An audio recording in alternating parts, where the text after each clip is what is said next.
नमस्कार। विशेष सन्दर्भमा म यहाँहरूलाई हार्दिक स्वागत गर्दछु। जीवराम भण्डारी। आज यहाँहरू सामुन्ने उपस्थित हुनुहुन्छ टङ्क कार्की। उहाँ नेपाल कम्युनिस्ट पार्टी नेकपाका नेता हुनुहुन्छ, पूर्व राजदूत, चीनका लागि राजदूतको जिम्मेवारी पनि उहाँले निर्वाह गर्नुभयो। उहाँसँग आज म मूलतः तीनवटा महत्त्वपूर्ण विषयलाई उठान गर्ने प्रयास गर्नेछु। एक, प्रतिनिधि सभा विघटन भएको छ, नेपाल कम्युनिस्ट पार्टी नेकपा विभाजित भएको छ र नेपालको आन्तरिक राजनीतिमा विदेशीहरूको चलखेलको कुरा हामी लामो समयदेखि गर्ने गर्थ्यौँ र शान्त कूटनीतिमा विश्वास गर्ने भनिएको चीनको दौडधुप अलि बढी देखा पर्न थालेको छ। भारतीय हस्तक्षेपको निन्दा गर्ने अवस्था विद्यमान लामो समयदेखि रहिरहेकोमा चीन शान्त कूटनीतिमा विश्वास गर्ने चीनको क्रियाशीलता किन भन्ने एउटा ज्वलन्त प्रश्न पनि खडा भएको छ। चीनको राजदूतको जिम्मेवारी पनि उहाँले निर्वाह गर्नुभयो। अनुभवले पनि खारिएको व्यक्ति हुनुहुन्छ। कम्युनिस्ट राजनीतिमा लामो समय काम गर्नुभयो। अगुवाको रूपमा पनि भूमिका निर्वाह गर्नुभयो। विश्लेषणात्मक सूचनामूलक ढङ्गले उहाँसँग प्रस्तुत हुनेछु। सर्वप्रथम म उहाँलाई स्वागत गर्छु। स्वागत छ यहाँलाई। धन्यवाद। म कहाँबाट सुरु गरेँ भने हजुर अलिकति चीनको विषय कुरा गर्छु, त्यसपछि प्रतिनिधि सभा विघटनको कुरा गर्छु, अनि नेपाल कम्युनिस्ट पार्टी नेकपाको विभाजनसँगै करेन्ट ताजा राजनीतिक अवस्थामा म केन्द्रित रहनेछु।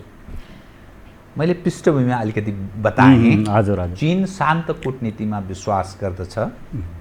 हस्तक्षेपकारी भूमिका उसले त्यति राख्दैन र नेपालको सन्दर्भमा हितकारी भूमिका निर्वाह गर्छ भन्ने लामो समयदेखि त्यो मान्यता नेपालीहरू राख्दथे।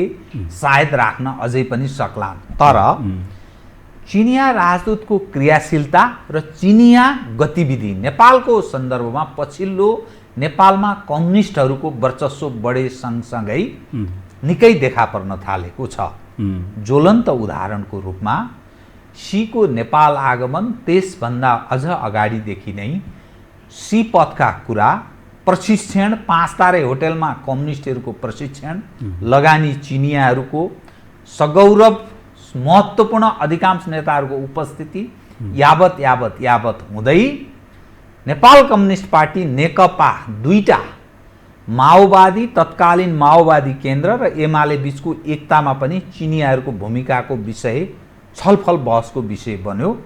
यहाँ आइपुग्दा नेकपा विभाजनसँगै भलै चिनिया राजदूत वेङछी उनको चाहिँ विभिन्न नेताहरूको घरमा दौडधुपका तस्बिर पनि देखिए।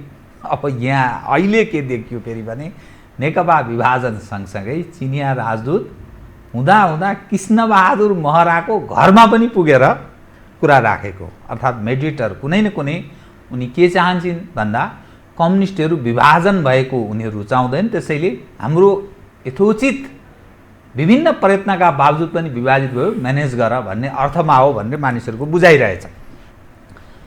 यो कसरी हेर्ने बताइदिनुहोस्। तर चिनिया दलबल सहितको ठुलो टोली आज 1 बजे काठमाडौँ उत्रेको छ। 4 सदस्यीय भन्छ। अब यति विभागको यी सबै हेर्दा यो किन यस्तो स्थिति देखियो? मैले यसैबाट सुरु गरेँ। तपाईँले यति धेरै प्रश्नहरू अगाडि सार्नुभएको छ। म सबै प्रश्नको सिलसिलेवार जवाफ समेट्न सक्छु सक्दिनँ, तथापि म कोसिस गर्नेछु। पहिलो कुरो, विदेशसँग सम्बन्धका कुरोकानी गर्दाखेरि नेपालसँग वैदेशिक सम्बन्धका कुरोकानी गर्दा बाह्य शक्तिका नेपालसँगका उनीहरूका रुचि, सोचाइ, व्यवहार तिनीहरूको विश्लेषण गर्दाखेरि मोटा 2टा क्याटेगोरीमा राख्न सकिन्छ होला विदेशी शक्तिहरूलाई। औपचारिक भाषामा जेसुकै भनिए पनि यथार्थमा in the real sense of the word what they speak, जे बोल्छन्, जे भनिरहेछन्, त्यसमा विशेष 2 खाले प्रवृत्ति छन् जस्तो लाग्छ हामीसँग सम्बन्ध राख्ने। एक, नेपालमा अस्थिरता बनाउने र त्यो अस्थिरताबाट फाइदा लिने, अर्थात् यो बाढीमा माछा मार्नेहरू, ट्राभल वाटरमा फिसिङ गर्ने भन्छौँ नि, एक थरी त्यस्ता शक्तिहरू छन्। अर्को थरी शक्तिहरू चाहिँ कस्ता पनि छन् भनेदेखि नेपाल चाहिँ एउटा निर्मल पानी बनोस्, यहाँका जे चिजहरू छन् ती यथावत आफ्नै गतिमा, आफ्नै मोसनमा, होइन, आफ्नै तालमा, आफ्नै लयमा यिनीहरू हिँडुन्, त्यसमा डिस्टर्ब गर्नु हुँदैन। यसको स्थिरता, यसको प्रगति अप्रत्यक्ष ढङ्गले हामीलाई पनि हुन्छ भन्ने दुईटा क्याटेगोरी होला जस्तो लाग्छ। हामी कहाँमा खास गरेर 1950 यता चाहिँ हामीले जतिखेर ब्रिटिस इन्डियासँगको सम्बन्धबाट बाहिर, त्यो कोकुनबाट बाहिर आइसकेपछि हामी वैदेशिक सम्बन्धहरू विस्तार गर्न थाल्यौँ। 1947 नै हामीले अमेरिकासँग दौत्य सम्बन्ध बनायौँ। त्यस पछाडि होइन क्रमशः हामी अरूतिर पनि विस्तार गर्दै लिएर गयौँ। यो विस्तारको एउटा आजसम्मको होइन एकाध केही समय अगाडिसम्मको त्यो स्वरूपलाई हेर्नुहुन्छ भने जति पनि हामीले वैदेशिक शक्तिहरूसँग सम्बन्ध बनायौँ ती सबैसँग अलग अलग उनीहरू अलग अलग हितले, अलग अलग इन्ट्रेस्टले, कसैले नेपाललाई चाहिँ a wonderland beyond the fairy tales भन्दै आयो होलान्, कोही चाहिँ किन यो बुद्धको होइन जन्मभूमि भनेर आयो होलान्, कोही चाहिँ किन माउन्ट एभरेस्टको यो मुलुक हो भनेर भने होलान्, कोही चाहिँ यो प्राकृतिक रूपले अर्को स्विजरल्यान्ड, एसियाको स्विजरल्यान्ड भन्दै आयो होलान्, या कसैलाई होइन तपाईँको नेपालको गरिबी अभावसँग त्यो मानवीय दृष्टिकोण राख्दै यो मुलुकलाई पनि कन्ट्रिब्युसन गर्नुपर्छ भनेर आयो होलान्, या कोही कसरी पनि आयो होलान्, ओ यो त गोर्खालीहरूको मुलुक जसले सेकेन्ड वर्ल्ड वारमा, फर्स्ट वर्ल्ड वारमा त्यत्रो करामत देखा, त्यसो भनेर पनि आए होलान्। तर जो आएका भए पनि ती सबै अलग अलग ढङ्गले आए।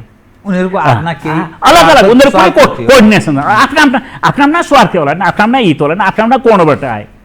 तर यता केही समय विश्व राजनीतिमा फेरबदल भइरहेका छन्। त्यो फेरबदल के भने विश्व राजनीतिमा चाहिँ विश्व राजनीतिको त्यो पहिलो कालखण्ड विश्व राजनीतिक शक्तिहरूको बोन अफ कन्टेन्सन चाहिँ यो क्षेत्र थिएन।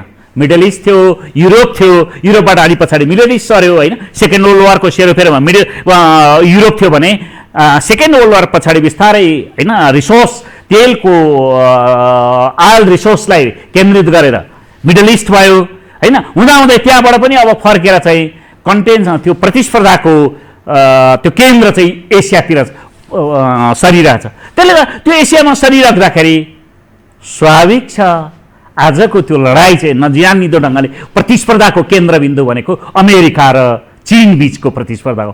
एउटा इस्टाब्लिस पावर, अर्को चाहिँ राइजिङ पावर होइन। एउटा उदयमान छ, अर्को स्थापित छ। यी दुईटा बाघहरू एउटै डेनमा बस्न सक्ने नसक्ने डिबेट छ।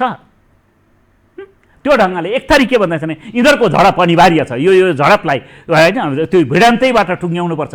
एक थरी भन्छन् होइन, त्यो कोर्समा नगइकन मेजर पावरहरूको बिचमा, मुख्य शक्तिहरूको बिचमा आफ्ना हितहरूको कोअर्डिनेसन गरेर पनि जान सकिन्छ। आज जुन विश्वमा हामी छौँ त्यो विश्व यति भयानक समस्याहरूमा जेलिएको छ।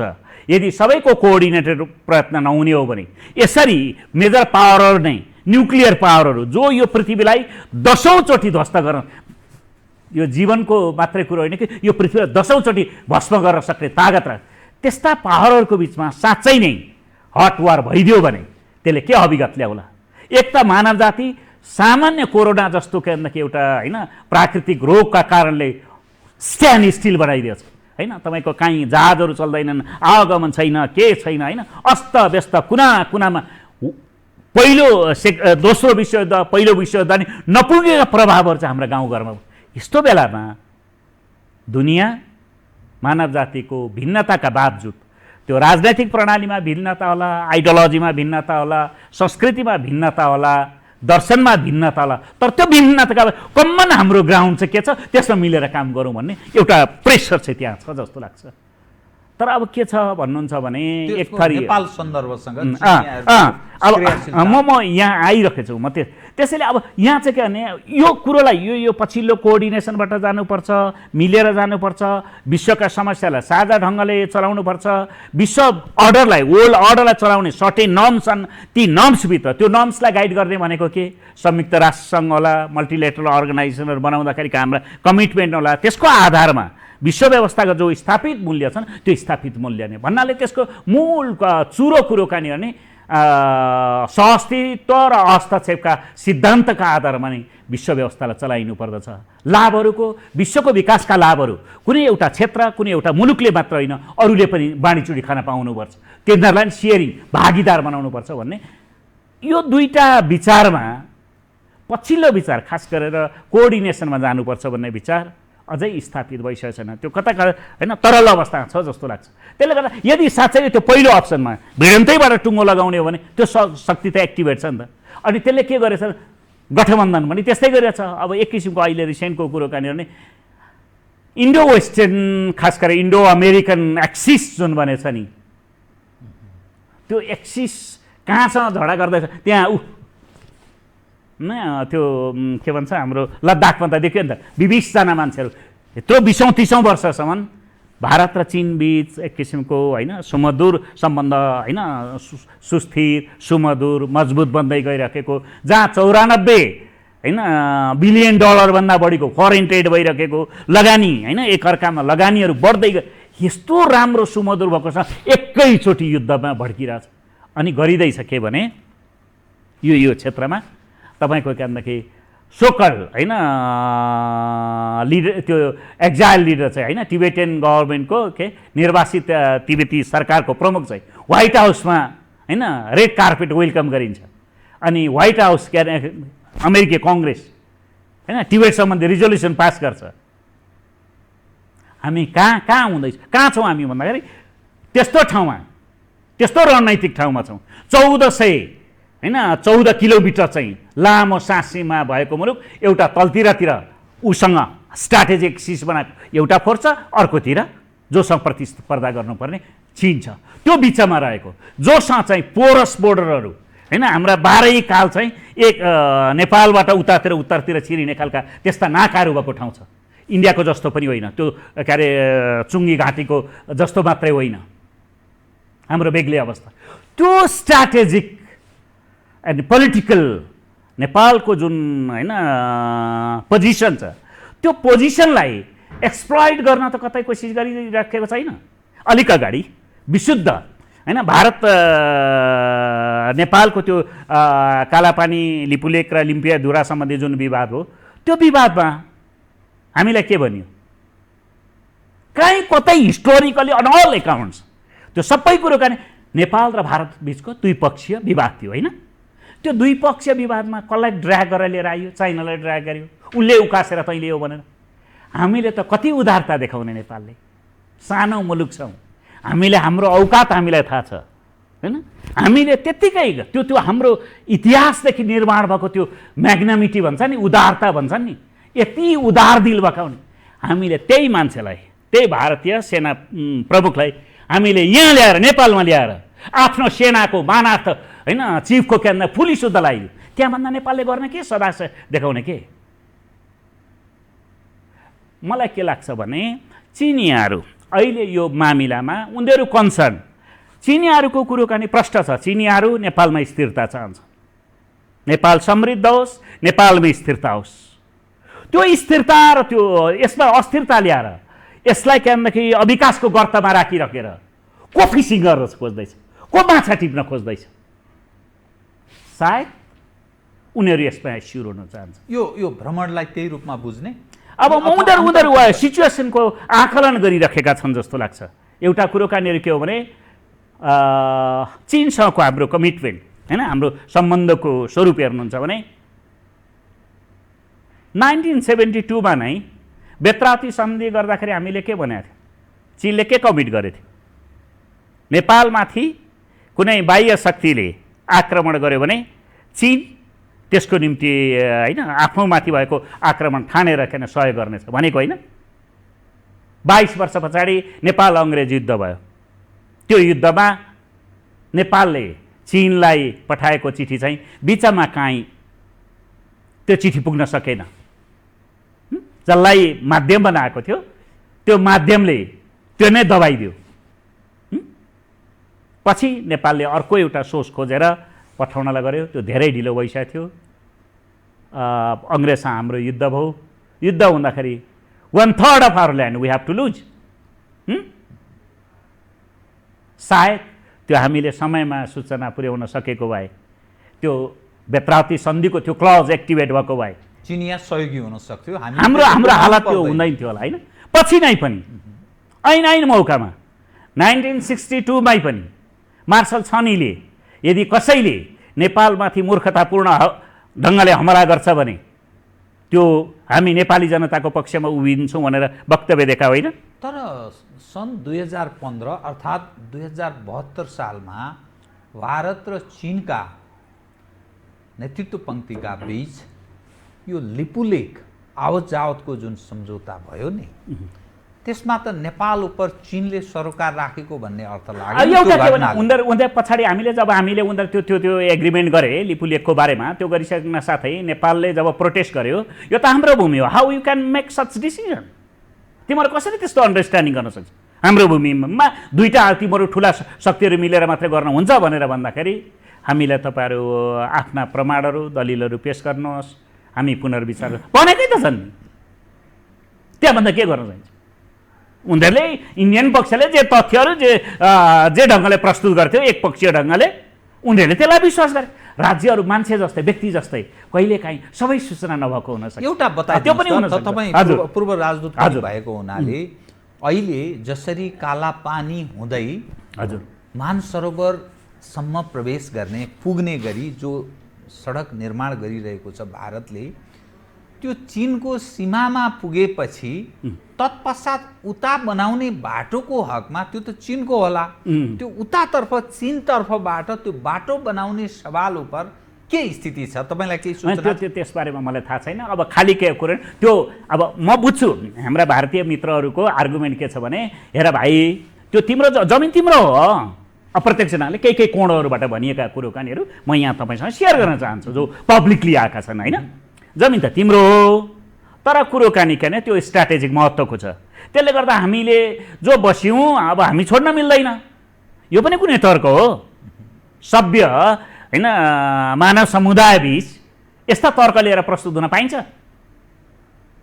यो त जङ्गली राज हो, त्यसले काम गर्दैन। जे तथ्य छन्, हिस्टोरिकल फ्याक्ट्सहरू जे छन्, ती हिस्टोरिकल फ्याक्ट्सहरूलाई एक्सेप्ट गरेर नेपाल भारत सम्बन्ध नो डाउट हाम्रो आदर्श सम्बन्ध हो, होइन? राम्रो सम्बन्ध हो। हामीलाई दुःख सुखमा हामी एकअर्काका साथी पनि भएका हौँ। भारतै भन्दाखेरि हामी भारत भन्दाखेरि नै मैले त तपाईँहरूसँग बार मैले रिपिटेडली भनेको हुन्छ, दुईटा भारत छ। आदर्श भारतसँग नेपालीहरू नतमस्तक छन्। अरू के कुरो गर्ने? हिजो अस्ति होइन मोदी यहाँ काठमाडौँ आउँदा यही यो चाबेलको यही गल्लीमा हामीले सडकमा बसेर ताली पिटेका होइन जनताले? त्यति मात्र होइन, सदनमा हामीले टेबल ठोकेर हामीले उ गरेका होइन? हामीसँग कुनै त्यो दुराशा छैन। हामी न भारतको अहित गर्ने हामी क्षमता राख्छौँ, न त्यो हाम्रो काहीँ कतै अन्तर्कन्तरमा काहीँ सोध्छ। राष्ट्रले कमिट गरेको विचार के हो भने आफ्नो फरेन पोलिसी रन गर्दाखेरिको उसलाई निर्देशन गर्ने सिद्धान्त भनेको हामी मूलत हाम्रा दुईटा छिमेकीहरूसँग सुमधुर सम्बन्ध बनाउन चाहन्छौँ। त्यो हाम्रो कम्पल्सन हो। कमिटमेन्ट थियो। तर अब कुरो कहाँनिर के हो भने 12 बुँदे सम्झौता, दिल्ली सम्झौता हुँदा सहमति हुँदा नि त्यही खालको कमिटमेन्ट हो त। अब यो एउटा के भने यो अर्को पोलिटिकल अर्को डाइमेन्सनको अर्को कुरो होला, अरू खेलहरू होलान्।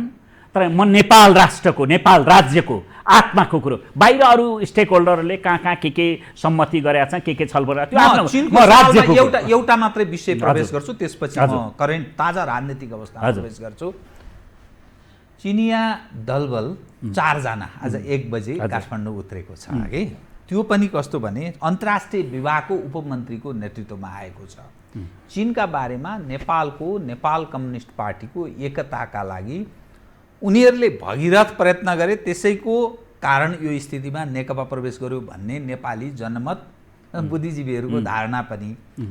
र विभिन्न चरण हेर्दाखेरि चिनिया राजदूत विभिन्न नेताहरूसँग खुल्लम खुल्ला घर घरमा गएको, उठबस गरेको, प्रभाव पारेको या सूचना लिएको।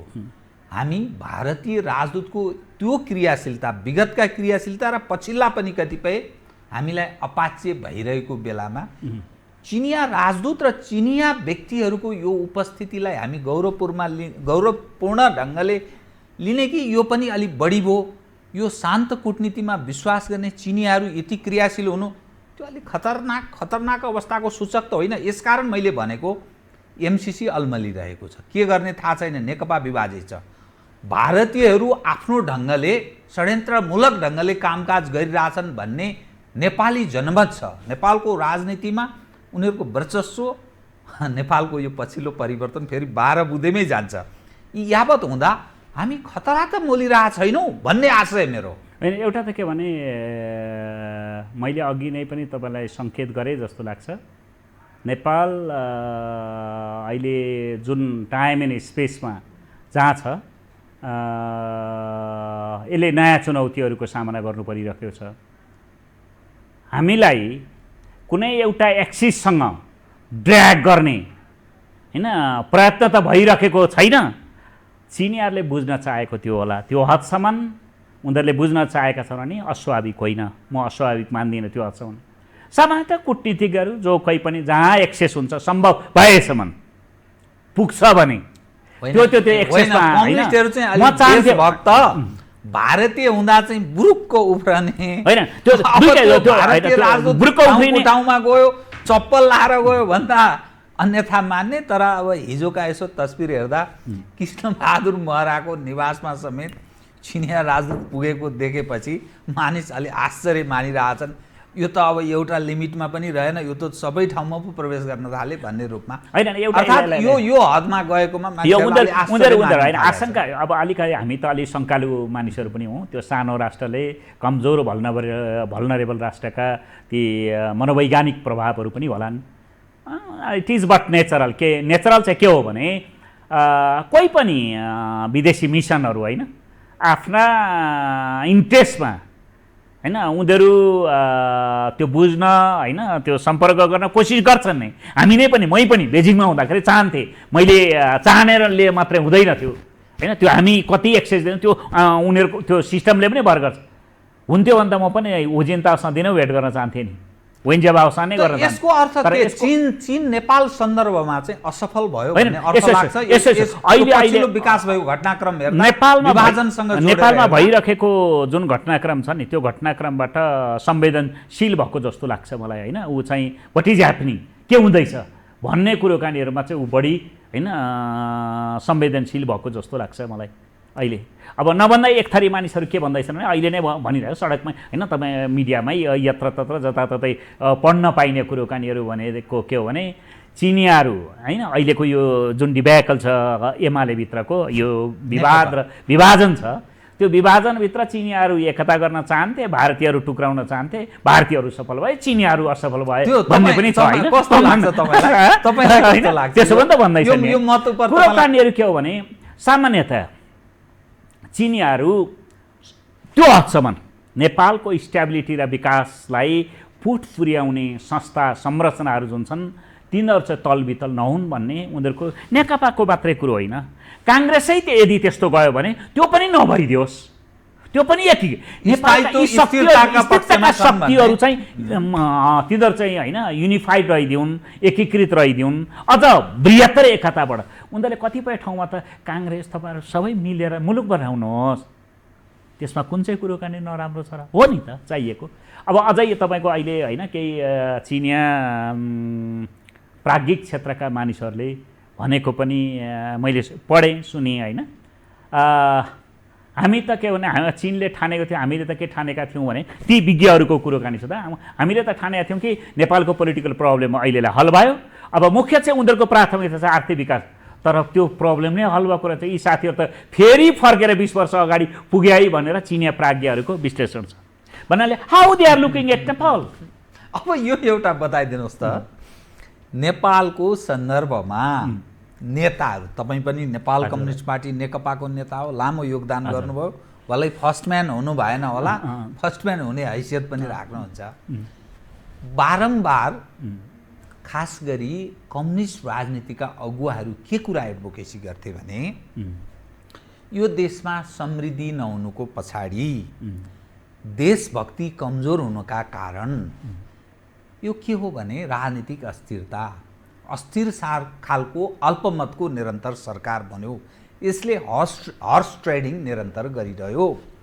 त्यसकारण बहुमत भयो भने राजनीतिक स्थिरता पनि सम्भव छ, विकास पनि सम्भव छ। 2, तेस्रो पक्ष भनेको अब राजनीतिक लडाइँ गर्ने दिन समाप्त भए, अब समृद्धिका लागि मात्रै हाम्रो लडाइँ निरन्तरता रहनुपर्छ। यो जुन भनाइ थियो नि, यो कुरा सायद काङ्ग्रेस पनि यही कुरा भन्दथ्यो। अब काङ्ग्रेसलाई त 52 सालमा त्यो अवस्था प्रारम्भ भएको उसैले सिद्ध्यायो। काङ्ग्रेस दण्डित भयो, फलत यो स्थिति पञ्चहरूले पनि सिद्ध्याए, त्यही कारण उनीहरू दण्डित भए।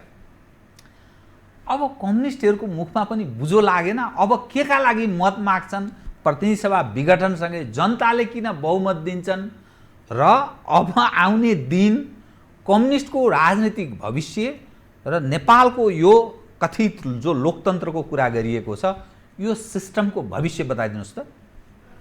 तपाईलाई मैले नेपाल कम्युनिस्ट पार्टी नेकपाको नेताको रूपमा मात्रै होइन, एउटा प्राज्ञिक वर्ग, एउटा तपाईँ जाने बुझेको मान्छे, विश्व सन्दर्भलाई बुझेको बौद्धिक नेताको, बौद्धिक व्यक्तिको रूपमा पनि मैले प्रस्तुत गर्न चाहेँ। कृपया। यो ज्यादै गम्भीर, ज्यादै होइन पर्टिनेन्ट क्वेसन तपाईँले उठाउनु भयो। आज जे भइरहेको छ त्यसका कारण के हो र यो कता जाँदैछ, होइन? जबकि होइन यो कोणबाट तपाईँ जुन क्वेसन गरिराख्नु भएको छ, म आफै घोत्लिएको छु यस बारेमा, निकै गहिरो घोत्लिएको छु। यो बिचको अवधि होइन म घोत्लिँदै मेरा विचारहरू सेयर पनि गरेको छु। नो डाउट राजनैतिक त्यो मुलुकको होइन इतिहास, संस्कृति, भूगोल, जनताको आकाङ्क्षा, सामाजिक संरचना होइन ती सबैलाई मध्यनजर राखेर त्योसँग अनुकूल हुने खालको राजनैतिक प्रणाली जबसम्म डिफाइन हुँदैन, परिभाषित हुँदैन, त्यो राजनीतिकै खिचातानी त्यो चल्दो रहेछ। त्यसले विकासलाई गति दिँदैन। यो करिब 70 वर्ष हामीले लड्यौँ र अन्ततः हामीले डिफाइन गरेको के भने 62-63 सालको जनआन्दोलन र 2टा संविधान सभा मार्फत हामी के डिफाइन गर्न सक्छौँ? नेपालको निम्ति त्यस्तो सबैभन्दा उपयुक्त व्यवस्था भनेको सङ्घीय लोकतान्त्रिक गणतन्त्र भनेर हामीले कोडिफाई गऱ्यौँ, संविधानमा परिभाषा गऱ्यौँ त्यसका होइन। अनि त्यस पछाडि के भने अब हाम्रो समृद्धि र विकास हो। यो प्रणाली पछाडि के चाहिन्छ? राजनैतिक स्थिरता चाहिन्छ है। हिजो राजनैतिक स्थिरता भयो, हिजोको होइन सिस्टम ठिक थिएन, त्यो सिस्टमले अस्थिरताजन्य स्ट्रक्चर डेभलप गर्यो। त्यसले गर्दाखेरि सिस्टमको साथसाथै अब हामीले चाहिँ के भने सिस्टम त प्राप्त गर्यो, अब त्यो स्थायित्व पनि दिने खालको स्ट्रक्चरका साथ मात्रै अगाडि बढ्न सकिन्छ भन्ने नोसन चाहिँ विकास गर्यो, जो आफैमा गलत थिएन। तर भइदियो के भने तपाईँ हामीले भने जस्तो रिजल्ट त फेरि छैन। वाइ? किन भन्दाखेरि प्रणाली आफैमा काफी रहेनछ। यति सेयर गर्न म जहाँ पाएँ, जुनसुकै ठाउँमा, मेरो पार्टीमा होस् कहीँ होस्, I am ready to share my views. प्रणाली आफैमा काफी रहेनछ। त्यसो खोजी खामी कहाँ रह्यो त? त्यो प्रणालीसँग सङ्गति राख्ने खालको स्ट्रक्चर चाहियो, इन्स्टिट्युसन चाहियो, भ्यालुज चाहियो। स्ट्रक्चर हामीले कस्तो बनायौँ? के हाम्रो अहिले मुलुकलाई के भनिन्छ? अल्पविकसित मुलुक होइन, लिस्ट डेभलप कन्ट्रिजको क्याटेगोरी भित्र होइन। अहिले अलिकति मास्तिर के उकासेका देखाउँछन् के अरे डेटाले, तर हाम्रो असलियत भनेको त्यो लिस्ट डेभलप कन्ट्रिज नै हो। त्यसमा अहिले हाम्रो सांसदहरूको सङ्ख्या मात्रै कति होला? करिब 800 को सेरोफेर होइन, 884 होइन, त्यस्तै होला होइन। पार्टीका संरचनाहरू कति छन्? मेरै पार्टीको 450 को होइन सेन्ट्रल कमिटी, हरेक तल्ला कमिटी। त्यो स्ट्रक्चर यो प्रणालीसँग कम्प्याटिबल छैन। अर्को शरीर सङ्घीय लोकतान्त्रिक गणतन्त्रको छ, टाउको चाहिँ कसको ल्याएर राखेका छौँ? लुई 14 को टाउको ल्याएर जोडिदिएका छौँ हामी। त्यो के दक्ष प्रजापतिको टाउको भन्थ्यौँ नि होइन। अहिले चाहिँ अब त्यो दक्ष प्रजापति त्यो इतिहासको कालखण्ड, यो पछिल्लो अब त हामी राजनैतिक प्रणाली डेभलप गर्दै हामी चाहिँ लुई 14औं टाउको राखे, तल टाउको चाहिँ सङ्घीय लोकतान्त्रिक गणतन्त्र छ, माथि टाउको चाहिँ हामी त्यो राख्यो कि अहिले तपाईँ डिबेकलमा यही डिबेटमै पनि नेकपा एमाले भित्रका डिबेट, काङ्ग्रेस भित्रका डिबेटमा पनि के भने नेता चाहिँ स्वेच्छाचारी भए होइन, उनीहरू चाहिँ अब ऊ भन्छ के भने ए बाबा मैले म्यान्डेट भयो, मैले चुनाव जाने, म प्रधानमन्त्री, म अध्यक्ष भएको, तैँले त मान्ने हो लु खुरुखुरु। ए बाबा यो निर्दलीय व्यवस्था होइन नि त, दलीय व्यवस्था हो नि।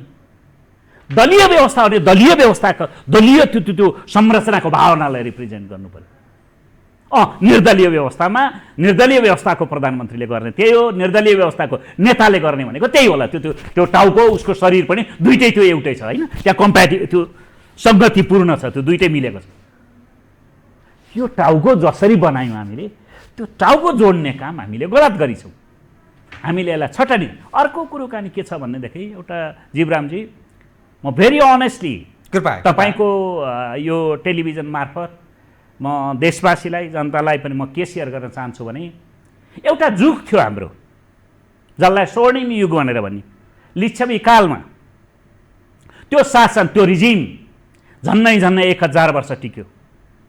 तर त्यस पछाडि हामी खास गरेर होइन मल्लकाल पछाडि हाम्रा रिजिमहरू चाहिँ छोटिँदै 2 वर्ष 3 वर्ष भने 2/3 मेजोरिटी ल्याएको शक्ति 3 वर्ष, अरू कसैले होइन, आफ्नै कारणले त्यो पनि हान्न नसक्ने कारण के छ? मेरो आफ्नो होइन म जे अनुभूति गरेछु, हामीले जुन शक्ति निर्माण गरिरहेछौँ त्यो शक्ति हाम्रो सामाजिक स्वरूपलाई प्रतिबिम्बित गर्ने खालको संरचना छैन। हामी कता त्यो त बडा खतरनाक हो नि यो त असामाजिक प्रकृतिको भयो। म तपाईलाई म अझै व्याख्या गरिदिन्छु वाइ मैले किन त्यो लिच्छवी काललाई रिफरेन्स गर्छु र म यहाँ रिफरेन्स लिच्छवी कालमा का त्यतिखेरको सामाजिक दल भनेको 3टा दल थिए, हिन्दू थिए, बुद्धिस्ट थिए र शैव धर्मावलम्बीहरू थिए। ती 3टैको सहअस्तित्वमा यो मुलुक चलेको छ। त्यसका संरचनाहरू यत्रतत्र बुढा नीलकण्ठदेखि पशुपतिनाथदेखि तपाईँ होइन पर हाम्रो के चागुनारायण मन्दिरसम्म तपाईँ एक सरो डुलेर यसो अलि गहिरो गरेर हेर्नु भने you can see all those things. त्यो फिलोसफी, त्यो होइन राज्यको संरचना तपाईँ देख्न सक्नुहुन्छ। उनीहरूका मूल्यहरू किताबमा के लेखे भने होइन ढुङ्गाका अक्षरमा लेखेका उनीहरूका घोषणाहरू पत्रहरू पढ्न सक्छ। तर हामी पछाडि के गर्न थाल्यौँ, लेफ्ट साइडेड हुन थाल्यौँ। हामी एउटा खास जाति विशेष, खास सम्प्रदाय विशेष प्राथमिकता दिनौँ, चाकाचुली खेल्न थाल्यौँ। हामीले जति यसलाई यो भित्र राष्ट्र भनेको के जातिवाद भनेको के भने त्यो त जाति, तेरो जाति चाहिँ कामै लाग्दैन, मेरो जाति मात्रै श्रेष्ठ हो, यो जातिवाद हो। तर होइन, तपाईँ पनि म पनि ऊ पनि इभन त्यो राउटे चेपाङ दुसर मुसर अहिले होइन होला, अहिले नै तपाईँ त्यो मन्त्री प्रधानमन्त्री बनाउने हैसियत राख्नु। तर 25 वर्ष पछाडि मेरै लाइनमा उसलाई पनि छेउमा राखेर किन नसक्ने, त्यसलाई मैले अन्यथा ठान्नुहुन्छ र गर्व गर्नुभयो। तर भइदियो के भने हामी यस्ता शक्तिहरूलाई, त्यो सामाजिक विविधताका शक्तिहरूलाई आफूभित्र इन्कर्पोरेट गर्नको निम्ति चाहिँ तुष्टिकरणका नीतिहरू अपनायौँ। मैले त कहिलेकाहीँ भन्ने पनि गरेछु कि जनै मात्र भिराइदिउँ, हामीले जनै भिराउँदै ल्याउन थाल्यौँ, जात काटेर मात्रै ल्यायौँ हामीले, उसलाई उसैको हैसियतमा, उसैको स्वरूपमा, त्यही कम्युनिटीको प्रतिनिधिको रूपमा हामीले यो भित्रमा हाल्यौँ। र त्यो हालिदिएको भए उसको संस्कृति पनि आउँथ्यो होला, उसका मूल्य पनि आउँथ्यो होला होइन। त्यो त तपाईँको भनौँ न त्यो ताप्लेजुङको लिम्बू र लिम्बुनी होइन, लक्का जवान केटाकेटीहरू हात समातेर रातभरि धान नाच्ने त्यो समुदायको त्यो कल्चर र तल तराईमा 14 घन्टासम्म बिना त्यो चप्पल पानी र सामान्य रोटीको भरमा 14 घन्टा काम गर्ने हाम्रा ती मानिसहरू पनि त छन्। त्यो होइन त्यो अघि मैले होइन यो तल्ला जातिहरूको कुरोकानी गरेँ होइन, दुसर मुसरहरूका कुरोकानी गरेँ। तिनीहरूलाई पनि म जत्तिकै यो कुर्सीमा बस्न सक्ने खालको अहिले सकिँदैन होला म मान्छु, तर हाम्रा योजना त्यतातिर परिलक्षित के छन् कि छैन? हाम्रा राजनीतिले, हाम्रो अर्थतन्त्रले, हाम्रो संस्कृतिले तिनीहरूलाई आफूभित्र इन्कर्पोरेट गरिरहेछ छैन, च्युत भइसक्यो। तिनीहरूलाई सुधार हुने कुनै सम्भावना देख्नुहुन्छ? फेरि हामीले एउटा यो अर्को समस्या के छ भन्नुहुन्छ भने अहिलेको हाम्रो समाज भनेको यो समाजशास्त्रीहरू चाहिँ क्याटेगोरी पिपुल मान्छेहरूको जनताको विभिन्न आर्थिक क्याटेगोरी छन् जसलाई हामी कम्युनिस्टहरू वर्ग भन्छौँ। वर्ग पनि हिजोको त्यो युरोपको जस्तो मार्क्सको पालाको जस्तो पुँजीपति र सरबारा मात्रै भएको दुईटा वर्ग होइन, इन बिट्विन थुप्रै वर्ग छ। त्यो माथिल्लो वर्गमा नि पुँजीपति त्यो होइन त्यो नेपालका कम्युनिस्टहरू अब वर्गको कुरा गर्छन् र म त्यही त्यो चुत भएकै त्यसले त के ल्याउने विकृति यो अहिले जहाँ अब होइन त्यो अघि यो विकृति ल्याउनु त त्यही जग न हो। जब त्यसले आफ्नो धर्म छोडेपछि त धर्म छोडिसकेपछि त बाटो लाग्ने त, जब नदीले आफ्नो लिक छोडिसकेपछि त त्यसले के भत्काउँछ द्याट इज होइन जे भइरहेछ। मैले भन्न खोजेको कुरो कहाँनिर के हो भने हामीले अहिले होइन खास गरेर तपाईँ यदि 1950s पछाडि विदेशीहरूले इभन स्वदेशी चिन्तकहरूले नेपालको पुनर्रचनाको निम्ति राजनैतिक प्रणालीको पुनर्रचना मात्र होइन, नेपालको रिसोर्सको, नेपालको साधन स्रोतको पुनर्वितरणको मुद्दा पनि सँगसँगै उठाएर लिएर गए। तपाईँको त्रिभुवनकै पालादेखि भूमि सुधारको कुरो आएको होइन? त्यो रिसोर्सलाई रिडिस्ट्रिब्युसन नगर्ने भने यो समाज स्टेबलाइज हुँदैन।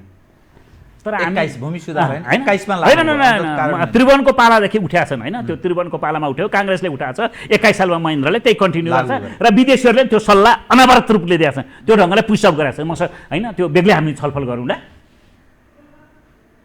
46 साल पछाडि अलिकति परिवर्तन ल्याउन खोजेको भनेको मनमनको पालामा हो होइन। आफ्नो गाउँ आफै बनाऊ, वृद्ध भत्ता जस्ता यी कतिपय कुरा कहाँनिर प्रो पिपुल्स तल ग्रामीण भेगमा 2 पैसा काहीँ नजाने होइन, राज्यले माथि किन त्यो राज्य देख्दैन थियो, त्यसलाई ब्रेक गरेर होइन त्यो आफ्नो गाउँ आफै बनायो, 2 लाख 3 लाख रुपियाँ प्रत्येक गाउँलाई रिसोर्स पुर्याउन थाल्यो, केही गरिएको त्यो आर्थिक। तर त्यस यता करिब अब हामी के गर्न थाल्यौँ भन्दाखेरि क्रान्ति त यत्रो ठुलो क्रान्ति त भन्यौँ 62-63 पछाडि, तर त्यो क्रान्तिलाई सपोर्ट गर्ने गरिकन, त्यो क्रान्तिका राजनैतिक क्रान्तिका प्रभावलाई सपोर्ट गर्ने गरिकन आर्थिक कार्यक्रम के लिएर आयौँ? उही प्रकाश चन्द्र लोहनी र रामशरण महतकै आर्थिक डक्ट्रिनलाई होइन क्यारी आउट गर्ने भन्दा युवराज खतिवडाले के चाहिँ काम गरेर, जबकि हामी जनक्रान्तिबाट आएको भनेर आफूलाई भन्दा त्यो जनक्रान्तिबाट आएको होइन त्यत्तिका हक अधिकारलाई संविधानमा चाहिँ कोडिफाई गरेको राजनैतिक प्रणाली त्यो रिसोर्सहरूको वितरणमा जनतालाई रिसोर्सले सुसम्पन्न गर्ने हिसाबले के चाहिँ त्यस्ता कार्यक्रमहरू नीतिहरू, अनि जनता के भन्दैछ, तिमीहरूले डेलिभरी नै गर्न सक्यौ न, तिमीहरूले के गर्यौ र, मैले के पाएँ?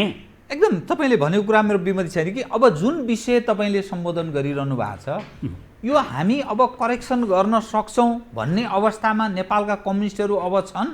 जनताले यो जो प्रश्न तपाईँले भनेकै प्रश्नहरू भोलिका दिनमा उठाउँछन्, मत दिनुपर्दा मत माग्नु पर्दा यी प्रश्न उठ्नेछन्।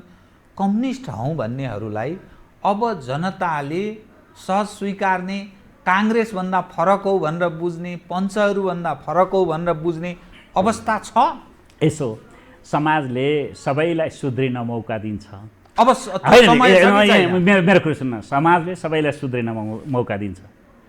आजका जखमले कम्युनिस्टहरूले, तोरीलाउरे कम्युनिस्टहरूले गर्न सकेनन् भने भोलि अर्का जखमले कम्युनिस्टहरू आउँछन् र सुधार गरेर लिएर जान्छन्, के फरक पर्छ र? तर त्यो यो भावभूमि होइन। एउटा मान्यता के रहेछ भने तपाईँ र तपाईँभन्दा जो पुरानो पुस्ताको कम्युनिस्टको नेता पङ्क्ति छ, नेतृत्व राजनीति गर्ने नेतृत्व पङ्क्ति छ, यो पुस्ताले त बरु मेहनत गरेको छ, जेल बसेको छ, दुःख गरेको छ, उद्देश्य देशभक्ति बनाएको थियो।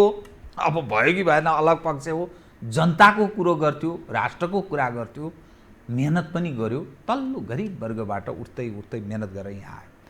तर त्यसपछिको दोस्रो तेस्रो चौथो पुस्तामा आइपुग्दा त त्यसले मेहनत पनि गरेको छैन, त्यो त्यसैको कार्यकर्ता छ, त्यो फेर समातेर नेताको फेर समातेर हिँडेको छ।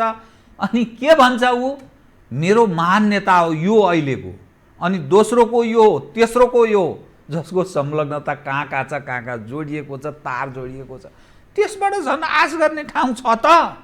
यसले त सकेन भने त्यसले झन् सक्छ, फेर समातेर हिँडेकोले भन्ने मेरो प्रश्न हो। अब यो जुन अहिले तल जुन प्रवृत्ति देखेको छ नि, माथि मात्र होइन तल शुद्ध यस्तो एउटा होइन फेर समात्ने प्रवृत्ति, मी फर्स्ट भन्ने होइन, मलाई यो पुगेन, आफ्नै स्वार्थहरू मात्रै केन्द्रमा राखेर हिँड्ने, सामाजिक स्वार्थहरूलाई सामाजिक हितका विषयहरू गौडाउने र उसका पर्सनल होइन एजेन्डाहरू चाहिँ लाई प्राथमिकता हिँडेको जुन जत्था तल पनि छ भनेर भन्नु।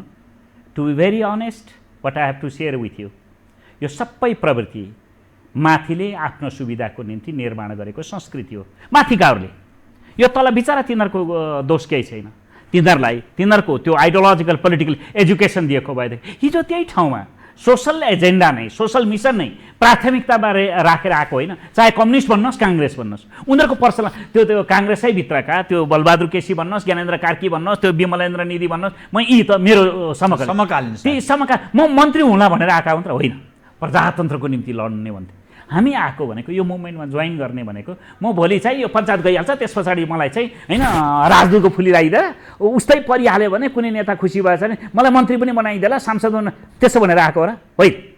That was not the thing. त्यो कल्चर त्यतिखेर थियो। तर यिनीहरूले के गरे भने यो पछिल्लो जब हामी सत्तामा प्रवेश गऱ्यौँ, सत्तामा प्रवेश गरिसकेपछि नेतृत्व वर्गले के गरिदियो भनेदेखि डिपोलिटिसाइज गर्यो, डिपोलिटिसाइज होइन, तल डिपोलिटिसाइज गरिदियो। अनि मान्छेलाई के गर्न थाल्यो भनेदेखि उसले त्यो सत्तामा शक्ति भनेको चाहिँ हाम्रो के भने किङ मिदास भयो क्या, जस्तो राजनीतिक बनाइदियो त्यो मानिस, किङ मिदास क्या, किङ मिदास। जस्तो भन्नुहोस् न तपाईँ, युवराज खतिवडालाई अर्थमन्त्री बनाउने कुरो कानीहरू आई क्यान अन्डरस्ट्यान्ड। अर्थ मन्त्रालय जस्तो गम्भीर जिम्मेवारी होइन वहन गर्ने कुरो कानी यो सोकल टेक्निकल पोलिटिकल क्वालिटीले मात्रै हुँदैन, मिनिमम त्यो टेक्निकल नोहाउ पनि जान्नु पर्छ। अर्थशास्त्रका होइन सामान्य जार्गन नजान्ने मान्छेलाई लगाएर त्यहाँ राखिन्छ, त्यो मान्छु म, बुझेँ मैले, आई डु एक्सेप्ट। तर त्यो मान्छेलाई सेन्ट्रल कमिटीको मेम्बर पनि बनाउनुपर्छ। मैले पर्सनली एट्याक गरेको नभन्नुहोस् है, म प्रवृत्तिको कुरो मात्रै, म उनलाई यसमा मेरो विथ अल रेस्पेक्ट होइन, युवराजसँग मेरो तमाम मेरो क्लासमेट पनि होइन, तमाम रेस्पेक्टका छ, उसलाई सेन्ट्रल कमिटी बनाउनु पर्ने के जरुरी छ? त्यो क्वालिटी उनले मेन्टेन गर्थे। अर्थात् यो मामिला उनको बेग्लै मामिला थियो, त्यो मामिला बेग्लै मामिला थियो। फेरि यो ठिक हो भने अहिले कसलाई अर्थमन्त्री बनाएको छ? विष्णु पौडेललाई होइन? त्यो ठिक गर्ने नेता ठिक कि यो त्यो अनुहार छ। अब ओलीलाई मैले कता चाहिँ बुझु, युवराज खतिवडालाई अर्थमन्त्री बनाउने केपी ओली ठिक हुन् कि विष्णु पौडेललाई अर्थमन्त्री बनाउने केपी ओली ठिक हुन्? कुरो के हो भने हाम्रा नेताहरू के ठान्छन् भने आफूलाई कलियुगको यो युगको किङ मिदास ठान्छन् क्या, जेलाई छोए पनि सुन भइहाल्छ। यावत अवस्थाका बावजुद पनि हजुर नेकपा विभाजन भयो, हजुर प्रतिनिधि सभा विघटन भयो, हजुर अब हुने के बताइदिनुहोस् त? हुने अब एउटा त के भने यो अहिले जुन डिभिजन भयो यो अत्यन्त दुःखद। यो डिभिजन कम्युनिस्ट मुभमेन्टको यो डिभिजन आजसम्म भएको डिभिजनको सबैभन्दा घातक घटना हो। यसले नेपाली कम्युनिस्ट मुभमेन्टलाई दीर्घकालीन रूपले असर गर्छ, आउँदा धेरै वर्षसम्म असर गर्नेछ। त्यति मात्र होइन, नेपालको प्रजातान्त्रिक विकास क्रममा पनि यसका असरहरू महसुस गरिने छन् जस्तो लाग्छ। वाट आई सी माइसेल्फ होइन, आगामी दिनहरूमा ओलीजीले जे काम गर्नुभयो, ओलीजीको लजिक्स सुन्दाखेरि त अहिले मिडियामा आइरहेका लजिक्सहरू मैले सुनेको छु, हेरेको छु। एउटा कथाबाट म सुरु गरौँ है, एकदम छोटकरीमा, मसँग समय धेर भएन। एउटा कुनै मान्छेले आफ्नी श्रीमती मार्यो, पुलिसले समात्यो, जेलमा हाल्यो, अदालतमा उभ्याइयो, उनले पैरवी गर्न थाल्यो। यो चाहिँ मैले मार्नुपर्ने खण्ड के भयो भने त्यो श्रीमतीले जहिल्यै ती छोराछोरीलाई उकास्छ अनि मेरो विरुद्धमा होइन बनाइहाल्छ, घरमा जहिले पनि उसैको मात्रै मत चाहिँ केन्द्रदेखि प्रिभेल गर्ने। म त काम गर्ने कमाउने के गर्ने मान्छे, ऊ यो दलिल मात्रै गरेन, यसले हेर अब जे हुनु त भइहाल्यो, अब मेरा छोराछोरीहरू चाहिँ टुरा हुँदैछन्, अनाथ हुँदैछन्, तिनीहरूको हेरचाह गर्ने मलाई सफाइ दिनु पर्यो भनेर अदालतसँग अनुनय विनय गर्दैछ। ओलीजीको अहिलेको जुन कदम छ, जे जस्तो भए पनि किन उहाँले के भन्दाखेरि सारा ती डिबेटका विषयहरूलाई कमिटीमा लगाएर छलफल गराए? छलफल त गर्नु पर्यो। दुईजनालाई मात्रै म्यान्डेट दिएको हो र? ओलीलाई मात्रै सबै के भन्दाखेरि निर्णय गर्ने म्यान्डेट दिएको हो र? ठुलो त्यो 450 कमिटी सम्भव छैन होला, हामी बुझ्छौँ। 45 जनाको स्थायी कमिटी छ, त्यहाँ पनि तपाईँ 15 दिनमा मिटिङ, त्यो पनि बुझिन्छ। 9 जनाको कमिटी त छ नि, 9 जनाको कमिटीमा छलफल गर्नु पर्दैन। उहाँको विचार प्रणालीमा के छ भनेदेखि उहाँ दलीय व्यवस्थाको निर्दलीय नेता ठान्नुहुन्छ। त्यो कन्ट्राडिक्सन हो अहिले। अब सवाल के रह्यो भने जे घटना घट्यो घटिसक्यो, हजुर, नेकपा विभाजित भइसक्यो, पुनः एकीकरणको सम्भावना र औचित्य पनि छ भन्ने अर्थ लाग्दैन। घटनाले त्यस्तो देखाउँछ। आगामी दिनमा चुनाव हुन सक्ने सम्भावना र नभए के हुन्छ र कति सम्भावना देख्नुहुन्छ र यो परिणाम जुन सिस्टमसँग सम्बन्धित होइन, अहिले अब हाइपोथेटिकल क्वेसनको त मैले किन जवाफ दिनु पऱ्यो र होइन। अब सम्भावनाहरू हेर्दा होइन, तत्काल राजनैतिक स्थितिलाई मध्यनजर राख्दाखेरि होइन, अहिले जुन विचाराधीन प्रश्न छ, संसद यो डिजल्भ गरेको र यसलाई पुनर्स्थापना गर्ने प्रश्न जुन होइन सर्वोच्च अदालतमा पुगेको छ, म सर्वोच्च अदालतको त्यो विवेक होइन त्यसको न्यायमा मलाई आशंका छैन। तर इतिहासको पाठक पनि भएको हुनाले सामान्यतया मेजर प्रश्नहरू के हुने गरेका छन् भने त्यो चाहिँ राजनैतिक शक्ति सन्तुलनहरूले निर्धारण गर्ने गरेका छन्। यस्ता संस्थाहरू, यस्ता ठुला निर्णयहरू, निर्णायक प्रश्नहरू धेरै अगाडि नै जानु परेन। हाम्रै पनि होइन निकट अतीतका घटनाक्रम हेर्दा पनि त्यो देखिन्छ। चाहे मनमोहनजीको होइन त्यो संसद विघटन गरेको बारेमा विश्वनाथले उल्ट्याएको कुरो भनेर भन्नुहोस्, 62-63 होइन त्यो संसदको पुनर्स्थापनाको कुरोकानी गर्न, त्यति मात्र होइन कि माओवादीहरूलाई, तत्कालीन विद्रोही माओवादीहरूलाई संसदमा ल्याउने सम्म कुरोकानीहरू चाहिँ राजनैतिक निर्णयका भरमा भएका छन्। त्यो शक्ति सन्तुलनले निर्धारण गरेको हो। त्यसले गर्दाखेरि एउटा दिशा त होइन तपाईँको यो के गर्न सकिन्छ भने आँक्न सकिन्छ कि के गर्न खोजिँदैछ। तर जहाँसम्म कानुनी हाम्रो संवैधानिक व्यवस्थाको कुरो छ, कानुनी संवैधानिक व्यवस्थाले ओलीजीलाई यो कर्म गर्ने कहीँ कतैबाट गुन्जाइस छैन, कहीँ कतैबाट। म कार्यक्रमको ठिक अन्त्यमा एउटा विषय उठान गर्छु। हजुर, जुन प्रतिनिधि सभाको हामी एडभोकेसी गरिरहेका छौँ, त्यो प्रतिनिधि सभा रहिरहनु पर्छ के का लागि भन्ने पनि एउटा प्रश्न छ। विगतमा थियो जनता मर्कामा 9 महिना लगभग कोरोना भाइरस कारण पीडित रहे, लाखौँ लाख मानिस बेरोजगार रहे, तिनको विषयमा के छलफल भयो, कहाँ सम्बोधन भयो, अनि राष्ट्रहितका लागि के काम गरे, के एडभोकेसी गरे भन्ने एउटा जीवित प्रश्न पनि छ। बताइदिनुहोस् त। होइन, यो त स्वाभाविक रूपले अहिले जुन यो जुन होइन यो जुन दुर्घटना घट्यो, त्यो दुर्घटना या जुन विवादहरू देखे नेकपाभित्र शङ्कै छैन। मलाई तपाईँसँग यो यहाँ उभिएर तपाईँलाई यति भन्नलाई मैले कुनै सङ्कोच मान्नुपर्ने छैन। आज हाम्रा समस्या, आज हाम्रा प्राथमिकता विषय भनेको के थियो भने कोरोनाले यत्रो होइन कुना कुनामा असर पुर्यायो, त्यसको बारेमा हामीले कसरी निपटारा गर्ने। तपाईँको तपाईँको अर्को के भनेदेखि अर्थतन्त्र साँगुरिँदैछ भनिँदैछ कि यो होइन अब यो चौमासा पछाडिको चौमासामा तपाईँको तलब दिने पनि ऊ छैन। अर्को मैले अघि नै भनिहालेँ, अहिले नेपालमा बाह्य जुन शक्तिहरू नेपालसँग कोअर्डिनेट ढङ्गले आइरहेका छन्। यो आफैमा योसँग नयाँ ढङ्गले नेपालले के डिल गर्नुपर्छ। यत्रा महत्त्वपूर्ण प्रश्नहरूमा छलफल गर्ने, त्यसको निम्ति यो सङ्कटको जुन आयतन छ, मैले कुनै बेला त के भनेको थियो भने बृहत्तर राष्ट्रिय मेलमिलाप चाहियो भनेर पनि भनेको थिएँ होइन। मैले एकपल्ट भनेको छु, मैले रिपिटेडली, किन हामी समस्याको म्याग्निच्युड जत्रो छ नि त्यसको तहतमा मैले देख्दाखेरि यहाँ को हिजोको राजावादी रह्यो, को काङ्ग्रेस रह्यो, को कम्युनिस्ट रह्यो, यो 2/3 मेजोरिटीको के फुर्ती। मैले आज भनेको होइन, मैले हिजै भन्दैछु, यो डिबेट हुनुभन्दा अगाडि हामीभित्र आन्तरिक रूपले हुन सक्छ यो भन्ने सायद लागेको थियो होइन। त्यो राष्ट्रप्रति अलिक दूरगामी ढङ्गले हेर्ने भने त्यो हदसम्म जानु। तर अब कुरोकानीहरू के भने ती मुद्दाहरू नै प्राथमिकता। अब हामीलाई के भने सम्भवतः के भने हाम्रो दुर्बुद्धि, हाम्रो नेताहरूको अल्पदृष्टिमा होइन त्यो उनीहरूको सङ्कीर्णतामा, उनीहरूको आत्मकेन्द्रित भावनामा सजिलै एक्सटर्नल फोर्सेस, नट नेसेसरी त्यो ओभरसिज फोर्सेस, म त्यसो बाहिरको म भनेर यो राजनीतिभन्दा बाहिरको फोर्सले जसरी यसलाई इजिली म्यानिपुलेट गरेर यो हदसम्म लिएर गए, हाम्रो नेतृत्वको क्षमता चाहिँ इट्स ए बिग क्वेसन। यही बिचमा तपाईँको भनौँ न यो नै नभएको भएदेखि जस्तो संसदहरू अहिले किन यो बिथोलिनु हुँदैन? ए बाबा अहिले हाम्रो राजनीतिमा एउटा जताततैबाट जेनेरेसन चेन्जको कुरो आइरहेको थियो नि, टिमको चेन्ज गर।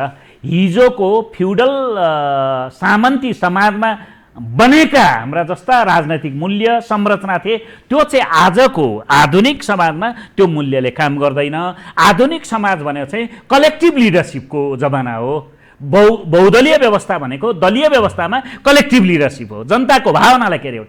त्यसले गर्ने के त्यो त्यो त्यो त्यो ऊ चाहिँ कहाँबाट ल्याउने? कलेक्टिभ इन्टेलिजेन्स बोरो गर्ने हो, त्यही जनतासँग त्यो दलबाट लिएर अनि शासन गर्ने भनेको। तर भइदियो के भने हामी, मैले अघि नै भनिहालेँ, टाउको सङ्घीय लोकतान्त्रिक गणतन्त्रको के अरे सरी टाउको चाहिँ के को दक्ष प्रजापतिको भन्नु, ऊ चाहिँ के हाम्रो लुई 14को हामीले त्यो टाउको हाल्दिन थालेपछि त्यसका कन्ट्राडिक्सन हुन् अहिलेका हामी।